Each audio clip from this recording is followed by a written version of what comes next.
Hi, I'm Henry House. I'm here with Jerry Tillett. He's running for the North Carolina Senator race for the state. So, Jerry, I welcome you here today. Thank you so much for having me. All right. Beautiful home. Well, thank you very much. I'm glad you can come up for it.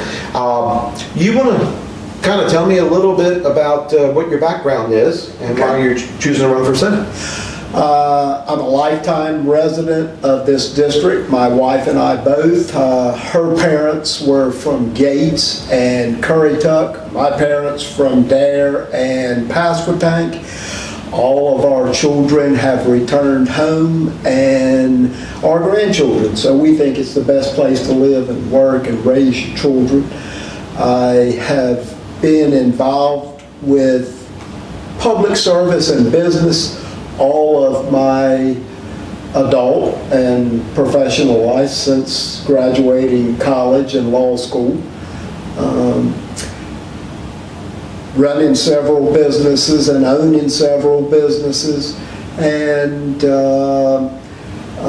we can talk more about those if Sure. you want, but I also practiced law and served as your senior resident Superior Court judge. I was Superior Court judge for 33 years. Wow. Okay. I've held court in over 86 counties, but certainly traveled frequently in the 10 counties that comprise my district. Okay. I believe that it's important to give back, and I think there was a catalyst for me and some others as we watched events transpiring nationally and locally, and we believed you couldn't remain silent at a time like this.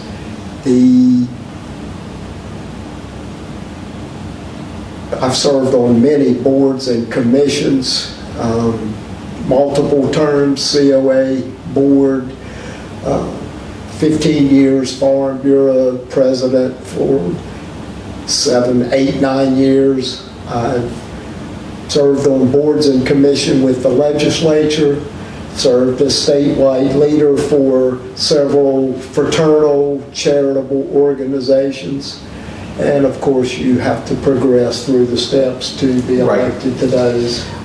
Well, let me ask a couple questions.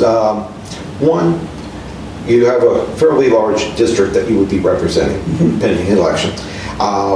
The challenge with that is you're a lifelong resident. You see how this community has changed. On the Outer Banks, it's really grown up from being, essentially one road going up and back, and, I hear tell that, we used to have trees here, now it's all sandbars. So that's changed quite a bit. And then, on the Inner Banks, such as Hereford here in Perquimans County, we're still a rural community. How do you feel your skill set complements that, and what's your thoughts on how the progression of time has treated both parts of the area that you're representing? Well, time has an impact on many things. Some changes are good, some changes are bad. We've witnessed both. I've had the opportunity to observe things through the lens of court proceedings and also through the business sense. I believe that gives me a background and a foundation with which to gauge what we will need to do with the legislature. The best predictor of the future is history. And so you learn from history. You learn what works and what does not work. And also the best predictor of future performance is past action. So you need to have a demonstrated background of saying what you mean, meaning what you say, something that the public can gauge and weigh. Okay. So the challenges that are facing Dare County are different than the challenges that are facing Perquimans County or Gates County. So how, as you serving as senator, can you help out those respective areas? The answer is, I think at the end of the day, the voters are going to have to decide who can best be their advocate for their voices, the issues that are most important to them.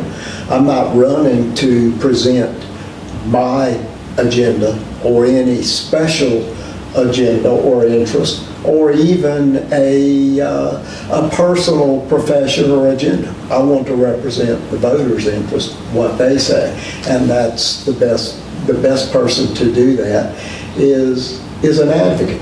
Advocates are, in a sense, generalists who, when they sign on to advocate for a particular cause or an issue, they so immerse themselves and learn about that issue that they become temporarily the experts on that. That's the way advocates work. But you're right that it's a big and large and diverse district, 10 counties.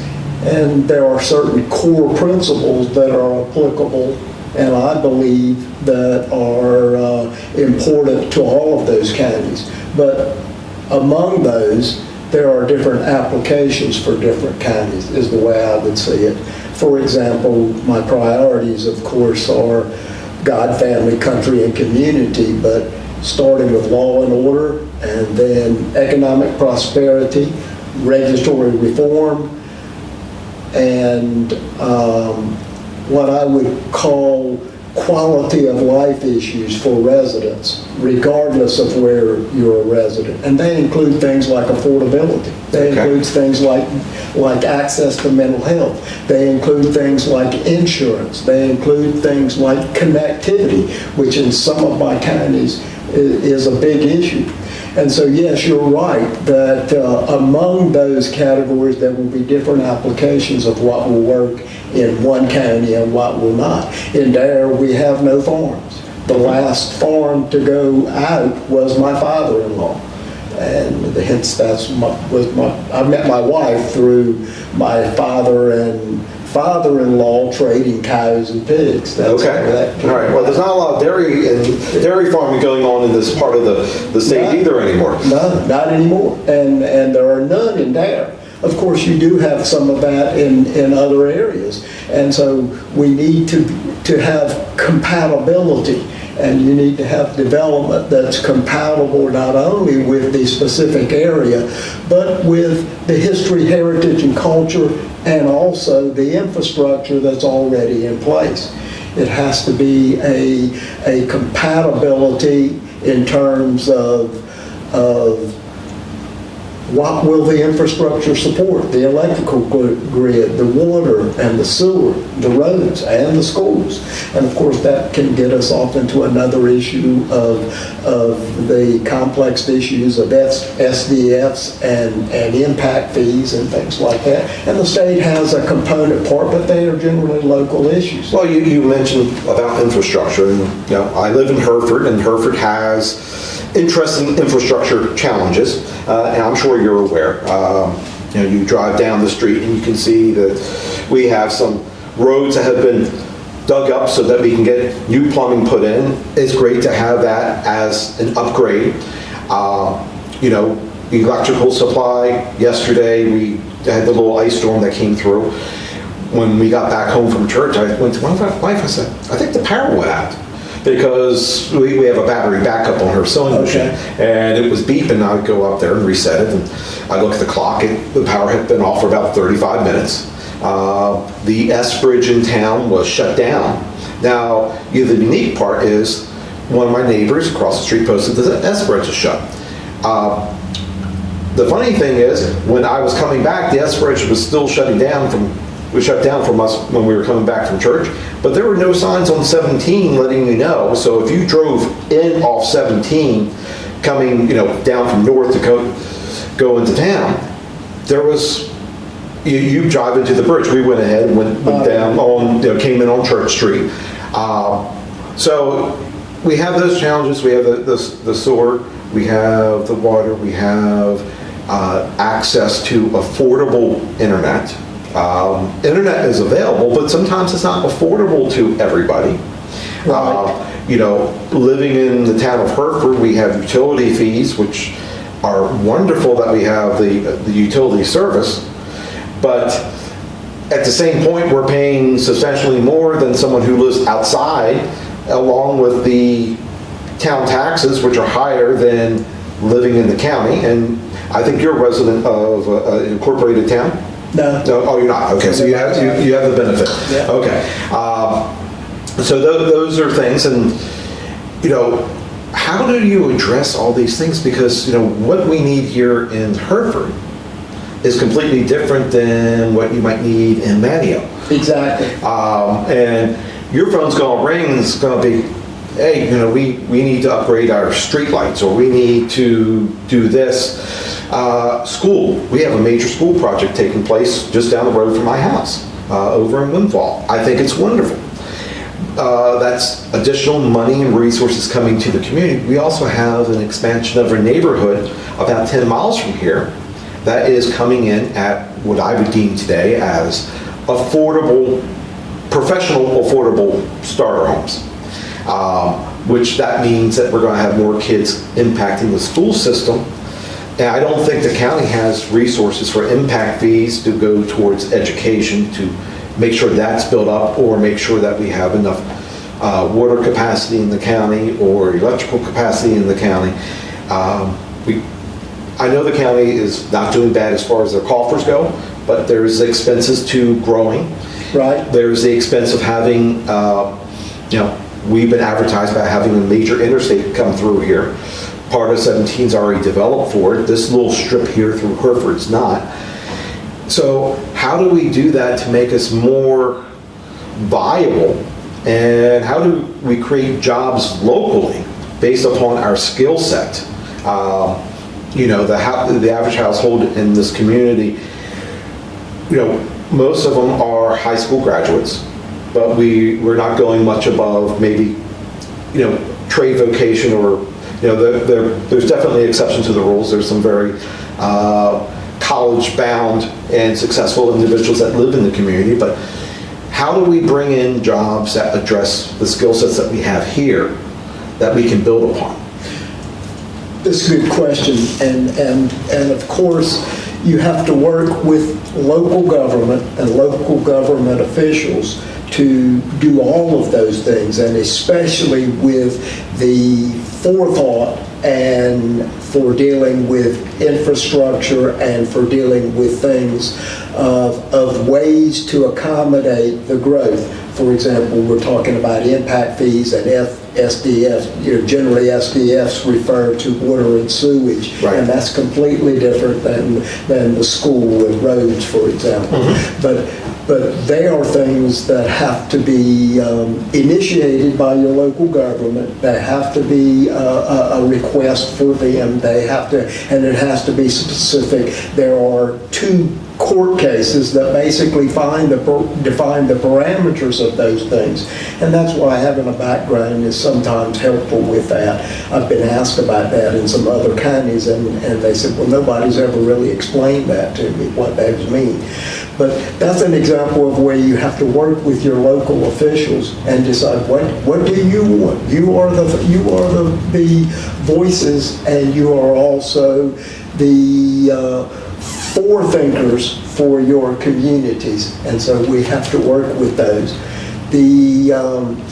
And I intend to do that. I intend to have an office in the district. I intend to try to attend local government meetings, not just once a year or sometime, but to actually attend meetings and be available also by phone and electronic communication, but also to actually show up. Mm-hmm. You're exactly right, though. We have to not only have an advance plan, but you also have to seek sometimes grants and support for different things and issues as you progress. And you also will have to, as part of that forward thinking, capitalize on those things that are already available to you in certain parts of our counties and district. There are ports that we need to capitalize on and leverage those, as well as the railway to bring in light manufacturing, some industry, that which is compatible with the area, because that's the way you can get long-term, sustained growth. And you know, it's not enough just to get a grant for a road project or a sidewalk project. You need something to sustain and have sustained support. And you need to offer your young people a future to come back home of good paying jobs. Oh, well, that's a great point that you make. A discussion I had with another candidate for a different office was along the same lines of, well, you know, the kids grow. Some of the kids go away to college and they don't come back. You're blessed because your kids came back, your grandkids came back. They first said they wouldn't, though. I understand. You know, when we were living in a different area, 2 of my 3 kids returned home, and the other one is a vagabond. He's lived in Virginia, North Carolina, Nevada. Now he's in Texas. He's doing well for himself, so I can't begrudge that fact. But you know, it's at the same point. It's a travel to go see the grandkids. But what we have here is, you know, some of the kids here graduating probably don't need to go to a 4-year school. Absolutely. You know, I'm a firm believer along the lines of, and you know, micro works. Essentially, you know, trade skills. You don't have, you know, it's not being pigeonholed into that. If they learn welding in school, 70 miles up the road or 70 minutes up the road, there's Virginia Beach and the naval stations and shipbuilding that is a fantastic job, and entry-level pay is substantially more than what we make here. You can still live local if we had means to get to there. Yes. We have a rail spur that goes through town. You could locate a centralized hub between the, you know, several counties around us. People could come to that rail station, hop on, drive in. It saves the burden of having to expand your highways up to 3 or 4 lanes, which is, we know what the money is involved in that. It involves federal government to bring in. Now, I'm just spitballing here, but it gives the opportunity for people to earn money and bring it back and live in a community that cherishes family. And, you know, that might work for us, but that doesn't work for where you live. Exactly. And we agree. I agree with everything you're saying. And we have said that early on, we identified those issues of leveraging the railway and the plants, and to thinking a little forward thinking for areas like Pasquotank and Hereford. But you're right. In there, the principal issues are people want to come there and live, but they don't have housing. The number one identified issue for the county, as well as the school system, and as identified by the recent candidate forums for county commission and school boards. But I've also been meeting with school officials and officials and those involved with fire and fire protection and police and education and your marine fisheries and people, and they're identifying issues, especially the egregious circumstances that are caused by not having a budget. It's beyond what you at first thought. But you're right that in there the principal issues are going to be housing. And because we don't have any farms, and we don't have valuable farmland that's being turned over and destroyed, we have issues of housing, we have issues of affordability and insurance. Insurance is one of the biggest issues, and regulatory reform. Everywhere I go and speak, I often send out a notebook and invite people there to write what they believe is the most egregious problem and what is the greatest concern, or the worst regulation that is causing them the most difficulty. Well- And you'd be surprised at what I get. In Perquimans County, we do have the challenge of housing, albeit a different scale. Insurance, not as much unless you're waterfront. Everything waterfront, you're always going to have a challenge with insurance. It just takes one storm to blow through, then your insurance rates spike. So we have the challenge with housing, we have the challenge with affordability of housing based upon where our income levels are. A $200,000 home might be a huge stretch for someone who's making $25,000 a year. Absolutely. That requires minimum of 2 household incomes coming in to try to retire the debt service. So there's those challenges. We have the challenges in the school system, which has been brought up a couple times, is the affordability of having teachers and retaining teachers. How can we make it attractive for a teacher to come to Perquimans County and teach when they might start here, give us a few years, get experience, and they can go across the state line and make more money? If we paint a bigger picture, are they truly making more money by moving across the state line?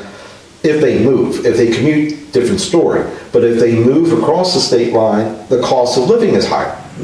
So how can we make it, promote the package of live here, teach here, raise your kids here?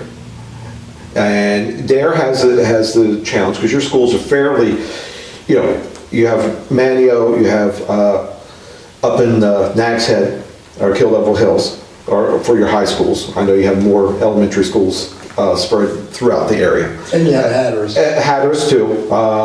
And I guess Ocracoke, that's a separate county, correct? Yes, sir. Okay, all right. So, they're fairly, but there's not a lot of width to your community. It's more up, you're going north-south, so to speak, between the schools. But you have the middle schools, and so there's a transit there. I know we're trying to get a bridge put in Currituck County to connect the Outer Banks to the mainland area there, which will benefit the school system in that regards. But we can't create more real estate. That's right. Okay. Only way that you can do things, in that regard is you either build up or you lose what open space that you have. And my wife and I, we have business that we do on the Outer Banks for our business, and there's not a lot of opportunity for open space. And how do you address that issue? But then here, where we do have some open space, we don't want to see the farmland disappear. Absolutely. I came from a place that was, in the state would be considered rural. Now, guaranteed it was 50,000 people. My county had 100,000 people, but I could walk out in the morning, I could smell the fact that they fertilize the fields. Okay? I don't have that where I'm living here in Hereford, but it's a smell it's an acquired taste, so to speak. I'll take your word for that. Okay. And we had a full breadth of ag, between, growing and, animals, between hog farming and dairy cattle and beef cattle. So how do farmers' prices don't change much over the last 50 years. They're still roughly getting about the same amount. That's what I understand. Okay, and farmers, I used to work for a dairy business. Not as a farmer, thankfully. My hat's off to them, because when you're raising animals, you don't have a day off. You don't have a vacation. And there's less families that want to do that. So how can we support them, especially when you have someone knocking the door saying, if you allow us to come in here and put 5,000 solar panels in, you can make X number of dollars, and then we remove that land from what we're doing. Well, my perception about that is that when the subsidies went away, the solar panels are going to go away. I've had several cases where I've had to review those contracts, and first thing that stood out to me was the contracts would provide that they were over once the subsidies were over, which means they were not being efficient or economically viable on their own. And so that's the first part about that. So I don't know that you're going to have that demand for solar panels and things like that. You are going to have people knocking on the door, maybe saying, let's convert this family farm into a neighborhood Right. or a 300 house subdivision, things like that. That's where the pressure's going to come. Well, I laugh because my son who lives in Texas, the neighborhood he lives in is roughly the square footage or square mileage of what the town of Hereford is. Within that community, they house 35,000 people. Right. Beautiful rolling hills, big houses, but it's all planned and orchestrated. They have their own schools in the community, their own fire department in the community. Completely different world than what I chose to move to.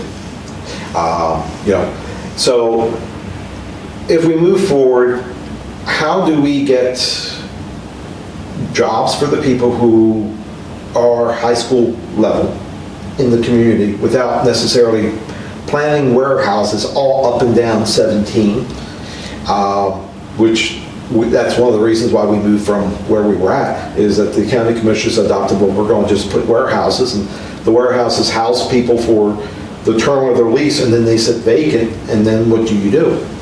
So how do you draw business in? I know we have some business, down at the Perquimans County Park, that we have some marine industry going in there. So that's positive for us.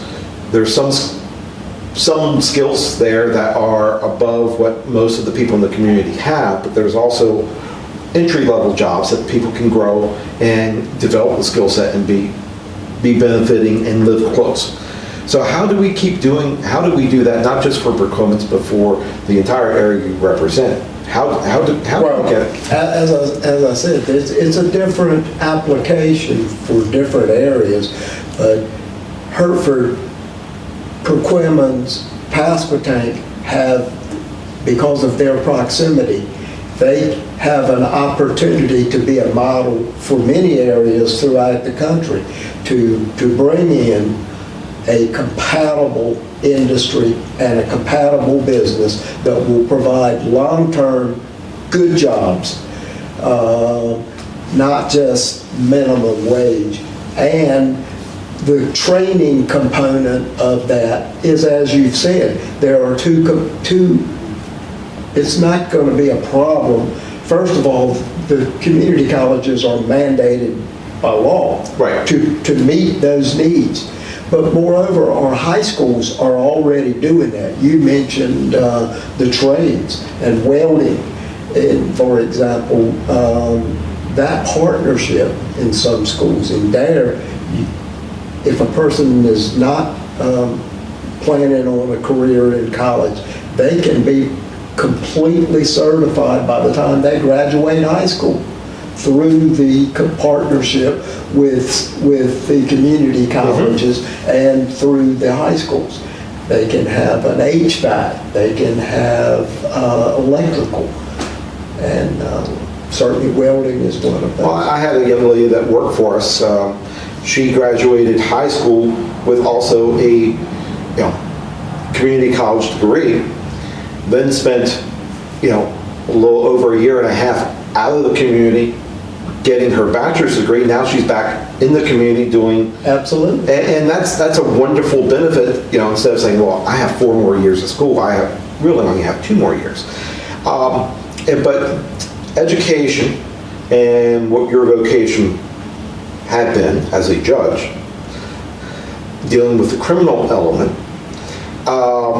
I think are hand in hand. When you have a community that is well-educated, competent, they don't have to be, Mensa individuals, but, competent, they understand how to read, write, and, they know a little bit about history, they know a little bit about everything, but a well-educated populace reduces the burden of someone who sits on the bench. That's my opinion. Yes, sir. Engaged families reduce your job. I believe with that 100%. So, how do we translate that? How can we get do you think education should be something that is dictated from Washington, D.C. to the local community, or from Raleigh down to the local community, or do you think that the superintendents in the local community should have more input on how they develop the curriculum in Perquimans or Pasquotank or Camden or Dare? Do you think they should have more input because they know what the needs are of the students there? Well, I think it takes both. I think you have to have some state interest to ensure that every person in the state, because after all, uniquely, we have a right and a mandate for education in our Constitution, which is different than other states. We have 36 rights enumerated in our Constitution as opposed to what people generally think of the U.S. Constitution of 8 individual rights and 2 corporate rights. But we did not have public schools until the late 1800s. But we did have education. We did have the right, and we had public funded schools to some extent always, since we had basically 4 revisions of our Constitution. Okay. But back to your thing about education. Yes, it is important to have education, and education certainly has an effect on crime and law and order. But you have to have law and order overall, or you can't have either an education system or economic prosperity. It takes the law and order component is an overriding necessity. The part about schools and who should have the say, I think it has to have both. We have to have some uniformity and requirements that provide an equal opportunity throughout our state, throughout the various places and byways of our state. But certainly local people, local boards of education have been given some authority now, and I agree with that. Okay. I support the conservative majority and the conservative agenda that has made some headway in righting what was a severely left-leaning listing ship, almost ready to sink. But we still have some water to bail. But I think that it takes both. You have to have some basic rules to make sure that, for example, civics is taught. That a certain component of civics is taught in every school. I mean, we had to pass a law to ensure that there was a flag in every school and in every classroom. I was surprised at that. But by the same token, your local school boards and your superintendents are boots on the ground to best know the needs of their specific areas. So, going on the law and order side, our governor is on a different political opinion than you are. Probably. Okay, I'm making the assumption, and... I mean, on any given subject, probably.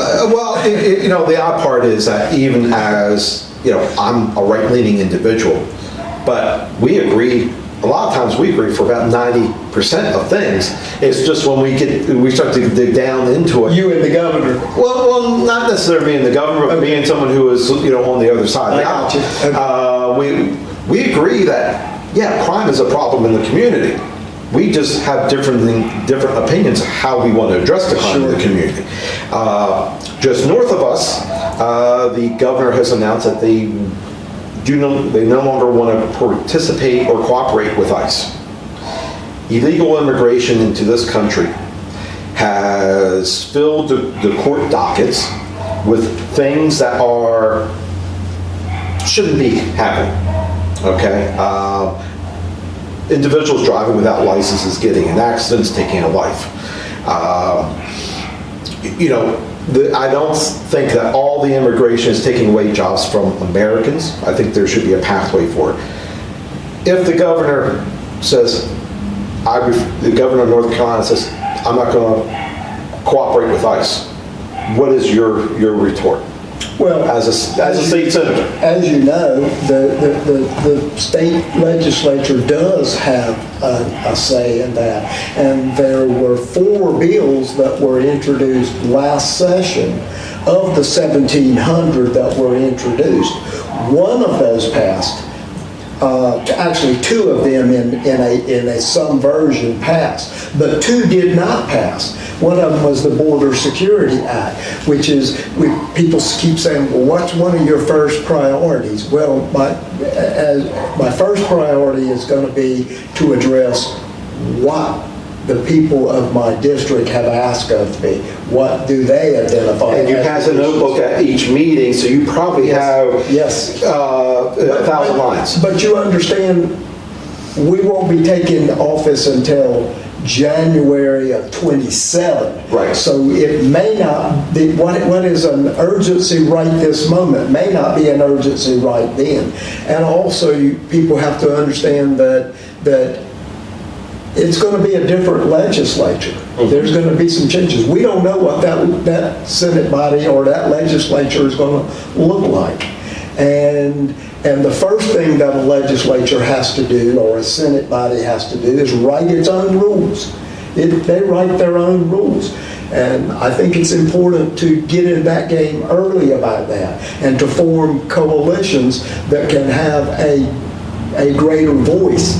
Even a 4-person coalition has a stronger voice when you're only talking about 50 people. Right. But so having input early on is important. He who writes the rules controls the game. The other thing is, but backing away from that, certainly those things that the people ask for, those 10 or 11 bills that the people asked for that were not passed this time. If they are not passed, then they are the first priorities that we're going to be looking at. One of which is the Border Security Act, which would have required, that one part of it did pass, talking about the university system and cooperation with immigration enforcement. Right. But the part that didn't pass was we haven't passed yet, that requires local county officers to do certain things. Now, everybody's got their eyes on that bill, along with some others.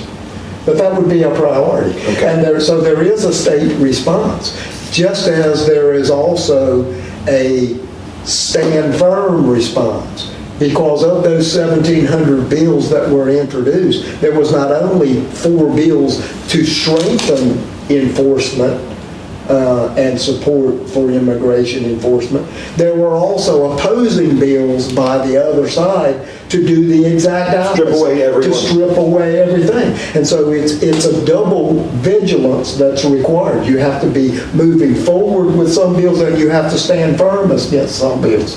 Just about every bill that people are watching, there was also an opposing bill. Now, I'm not as intimately familiar with North Carolina legislative process as I was for Maryland. Amendments to bills, they have to be voted on and ratified. They just can't piggyback one on and slide it through. First off, he who controls the rules controls the game. Okay. And so the first thing is, every Senate, every legislature writes its own rules. The House has different rules than the Senate. Right. So those rules are going to be written at that time. those rules could provide how you're going to deal with that, but generally, the legislature can do what the legislature wants. Even though they write rules and say, well, this bill's dead if it doesn't have these criteria, or if it doesn't have these benchmarks or hoops that they've jumped through. Nothing's ever really did. The legislature still has exceptions. Right. They can still do it. So the answer to your question is yes, an amendment should be proposed and debated directly and openly. But we've seen that doesn't work. We've seen a process that has gone awry with Shrimpgate and with the raw milk ban, where that's not what happened. In fact, in both of those, there were bills that were pending in the House that could have been directly addressed, and instead there was an attempt to just tack on a cram down provision to another bill. Right. And this is the reason that kind of led me to this question. You touched on Shrimpgate. Our marine fisheries here, they are under assault for the commercial fishers. It's a substantial amount of money that they bring into our local economy. And I'm sure where you live, how long you've been driving around the district, hey, where do you stand? Okay? Not opposing necessarily recreational fishermen who just want to go over to the shore, cast a line, or take their boat out and fish. But how do we support an industry that is so critical to the state of North Carolina's economy?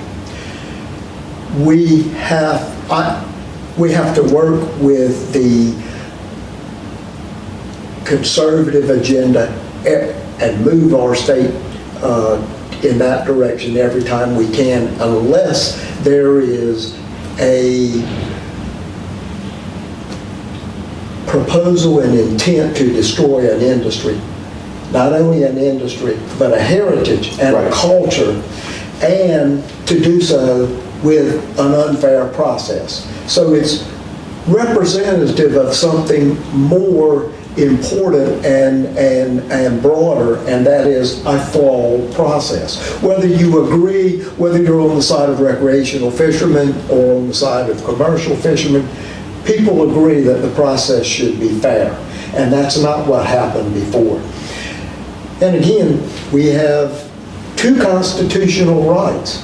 We have a constitutional right to fish, which is being litigated even as we speak right now in Raleigh with a case filed by recreational fishermen.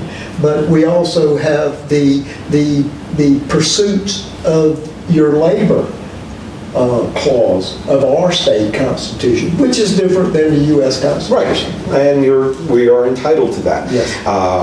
I find my frustration when I go out and, on a boat, and it was in Chesapeake Bay, so it's a little different, but not much different because a lot of the same industries as far as what we're fishing and bringing from the water.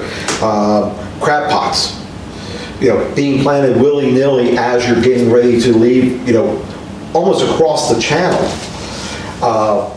And as a recreational person, that frustrates me.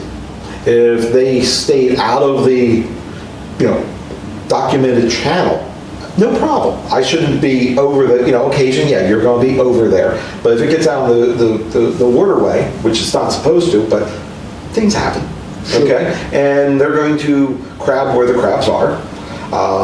So those are challenges, and, we have, that issue to deal with. But we also are talking, we have algae blooms that come up.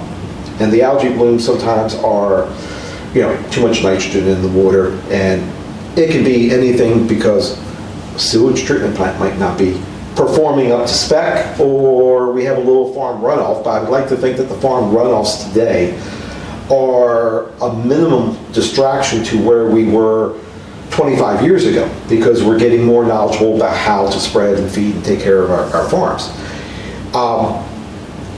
That's, the algae blooms are causing fish kill, and losing that, in the fry stage, so to speak, or in the, even in the adult stage that can produce the fry stage, has an impact that cascades across the entire industry. How can we try to address algae blooms through things that we've done as poor sewage treatment plants releasing too much into the water? Well, as to the latter, we have rules, although sometimes they are not followed, and there should be an accountability. We have, we have to say what we mean, right, and mean what we say. That's from my background of 33 years, that's what it was with me. If you have a rule, we enforce it. Okay. The other thing is, though, with these people, for example, one of our counties has some issues in that regard, and they've been trying to address the problem. They've been trying to fix it, but they have to get the permit. So again, you come back to the regulatory morass, the bureaucracy which stymies them from being able to obtain the permits to do the very remediation they are required. If I'm correct, the permits are not just a state issue permit, they are also a federal permit. Sometimes they are, but sometimes they're state. Okay. The one instance I'm speaking of is about state. And the county commissioners pick up the phone, they call you, can we meet face to face? This is our situation. How do you take it from there? It depends on the situation. Well, let's talk about this one that it's state red tape that is holding up the ability to do a cost-effective, proper remediation. First off, we have a mechanism, and we need to use it, is to require, we have a default zero, which was good thing that our legislature passed a while back. If you can't justify the regulation, if you don't do certain things, then the regulation goes away, and that's the thing. But we've not enforced that the way we should, and so we need to have a regulation review and zero base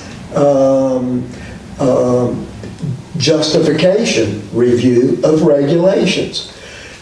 But on a specific issue, you pick up the phone, you hold a meeting. If it's necessary to pass legislation to remedy what is not just a one agency issue, but what's causing a problem everywhere else, then we need to pass legislation. Otherwise, you pick up the phone and you address that, or in writing, with those officials as best you can. You use your good offices.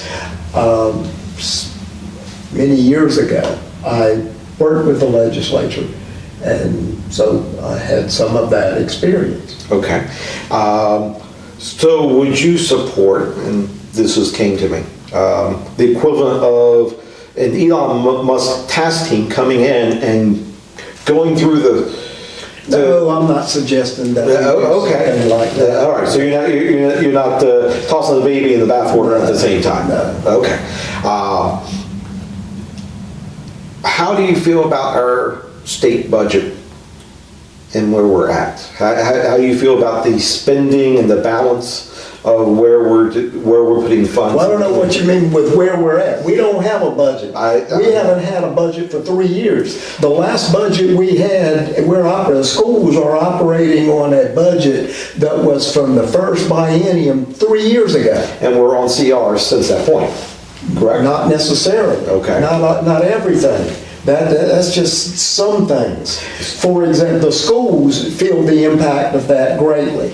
Now, but, and you've got a $33.3 billion budget for the Senate, and roughly similar for the House, but they're different budgets. So who is at fault for not having a budget? Is it the House? Is it the Senate? Is it the governor's office? Why can't we come together? I mean, both houses are controlled by Republicans. The Democrat controls the governorship. But why can't we come come together? That's a good question. And when I'm in the legislature and we don't have a budget, you can ask me. But right now, you got to ask those people who are there. In the old days, we didn't leave. There was a rule that you didn't leave until the budget was done. And, you know, I can remember all-nighters and working around the clock and people wrangling for a short period of a few weeks to crash on my makeshift couch in my office because I had an office closed. Right. And shaving in the bathroom and maybe putting on a new shirt. But you didn't leave until the budget was finished. And that changed when? That changed several years ago, probably maybe, well, we didn't go to the extreme that we have now. Right. But we started being lax about that and taking longer and longer instead of a deadline for a budget. Probably, I'll have to get back. I want to say about 8 years. Okay, I mean, a ballpark is fine. We've been residents down here we're going on 5 years. So I don't know a lot about what transpired before. So why should I, or the people who are watching this, when we have a chance to go vote, early voting starting soon, generally, you know, the primary is, you know, beginning of March. March 3rd and February 12th is early voting. I want to put that date out. See, he knows these things. I know these things too, but I'm giving him a test here, okay? So with early voting starting, why should I have one vote for your office. Why should my vote go towards you? Because at the end of the day, you've got to look at who is going to give voice and be your voice on the issues that are important to you. Not an issue that's personal to me. I'm not going for any special agenda. I'm not going for any personal agenda or any limited special interest at all, whether it's my own profession or not. I want to be the voice of the people of the first district. You have to look to experience. The best predictor of future performance is past action. I have a 42-year record for people to look at. I have 33 years as a judge saying what I mean what I say, and dealing with the law. And that's, after all, what the legislature does, is right. They read, they understand, they evaluate the Constitution, how it comports with the constitutions, and they make laws. And they tweak laws that have already been passed that were sloppily done, for example. That's what the legislature does. And they often deal with some complex matters, like for last term, bills that actually did pass. Of the 340 that did actually make crossover, and the 90 that actually became law, a lot of those dealt with things like legal things, like conforming trust. What constituted a conforming trust for an elected share, for estates, for wills, and tweaking to holographs, and what do we do in modern times about copies of wills, these kind of things. Procedures for codicils, and complex issues of certificates of need for medical access. But at the end of the day, the people have to decide, considering experience and considering proven track record, who can best advocate for you, who's going to be your voice. And I was trained as an advocate, I worked as an advocate, I teach advocacy at 2 universities, law schools, High Point Law School and Regent Law School. Okay. And for 33 years, I've judged and evaluated advocates. I've seen the best and I've seen the worst. All right. And we touched on this before we went on camera. There's been a lot of tar pitch being slung Yes. around. And I wanted to give you an opportunity, if you speak to the camera, and tell us in your voice what's going on. Okay, well, it's a shame that a campaign has to be about that instead of about the issues, because at the end of the day, that robs the people. But I will just be unequivocally clear about lies and defamation. I have never had an affair with assistant district attorney who happened to be the same one that prosecuted 2 cases or multiple cases against 2 individuals who were convicted criminals that I also presided over, who started that nonsense. Never used cocaine in my life, never been with underage girls, never or my son was never arrested, and that's the kind of things that have been going around. And unequivocally, it is not my voice, it is not me that people have said are in an audio making any racial statement. That is absolutely not true. Everyone who's heard that tape, that small snippet of a tape, has concluded that's not Jerry Tillett's voice, including the district attorney. But people continue to say that and spread that. And unfortunately, in this country, the only remedy you have is to take legal action. So we will be taking legal action. It's costing me personally a lot of money, and it's taken a lot of time away from this campaign. But I have to do that because it's about something more important than even this race. The real reason I got into this race was because when seeking to get somebody to run, people said, oh no, I don't want to get involved. This is the very kind of action and slander that keeps good people from running for office.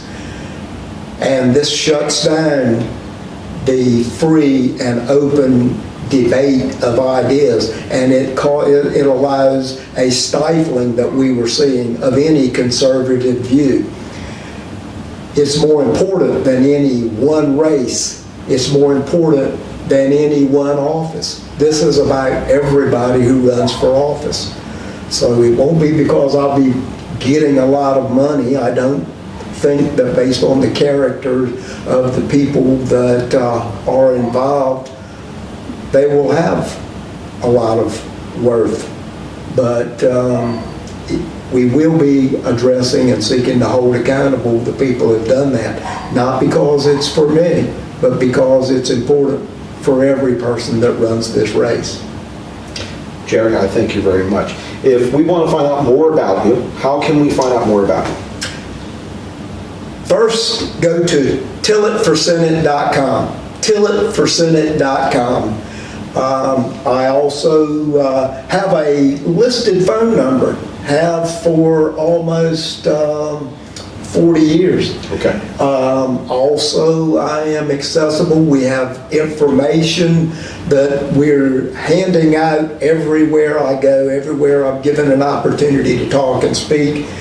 And I do invite you to tillettforsenate.com. And your schedule of speaking, is that on tillettforsenate.com? Some of it is, some of it's on Facebook, some of it's on, it changes every day. I got 2 invites on the way here today. Okay, all right.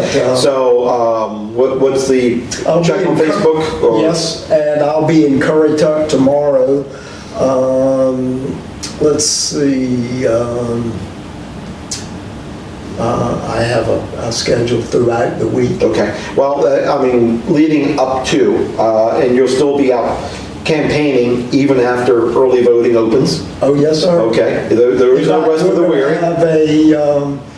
We'll have a candidates meet in Currituck in the middle of early voting. Okay, all right.